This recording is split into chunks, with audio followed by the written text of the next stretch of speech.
I'm Zim, and you're listening to the Helpful Photographer Podcast in collaboration with New York City Photo Safari. To register for a safari, please visit newyorkcityphotosafari.com.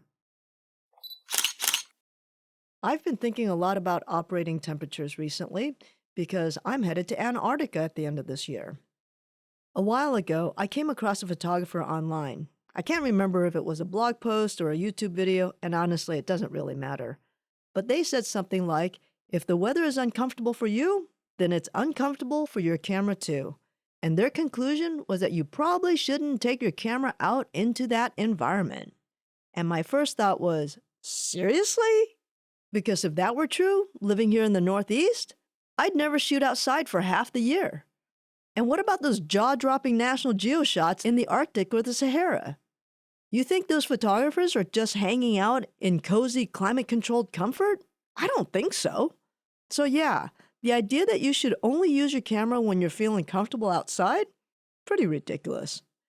That said, there is a pretty legit conversation to be had about operating temperature ranges for your camera. Let's talk about it. So the question is, can you shoot in extreme temperatures? How hot or how cold is too much for your camera? Cameras are delicate-ish devices, right? You definitely don't want to be splashing salt water on them, or any water for that matter, unless you have a waterproof camera. And sand? Sand is your camera's worst nightmare. A little dust? Okay, maybe. But a full sandstorm in the Moroccan desert? That's a hard no. When it comes to temperature, most manuals will list an operating range. Typically something like 32 degrees Fahrenheit to 104 degrees Fahrenheit, or 0 to 40 Celsius. That covers a pretty wide range, and let's be honest, if you're out shooting in either end of that spectrum, you're probably not feeling super comfortable yourself. But here's the thing. Those numbers in the manual, I don't think they're actually about the camera itself. I think they're based on the battery performance. Hear me out. Batteries have operating limits, and it should be noted that they're different for charging versus discharging, which is what you're doing when you're out shooting. I did some digging and found that charging usually requires a narrower temperature range than when you're actually using the battery. And get this, the temperature range listed in camera manuals, what they call the operating temperature, it often lines up more with the charging range than the discharging range. My guess is that the manufacturers simplify things by giving you one safe range that covers both.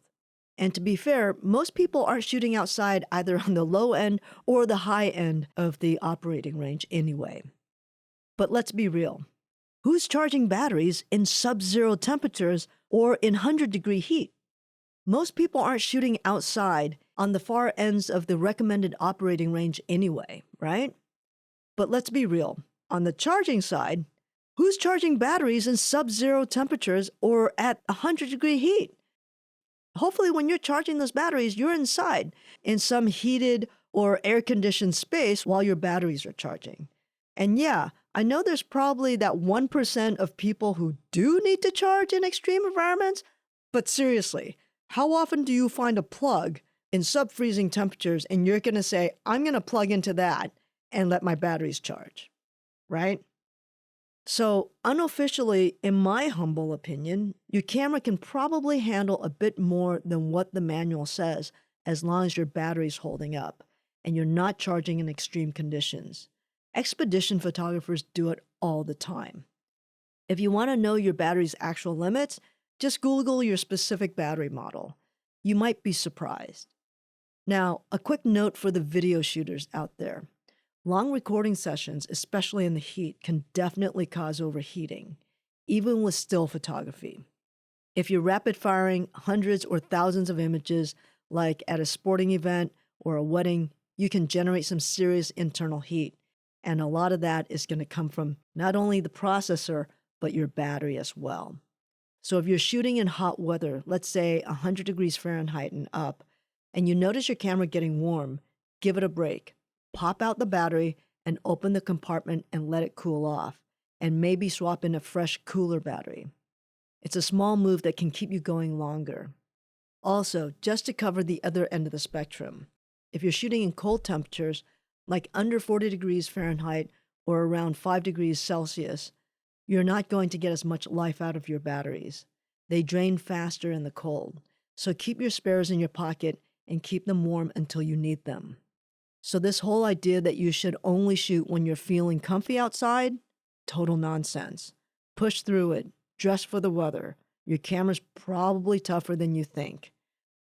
All right, that's it for today. I hope it was helpful. Until next time, keep on shooting. And if you have a question, send me an email, zim@nycphotosafari.com.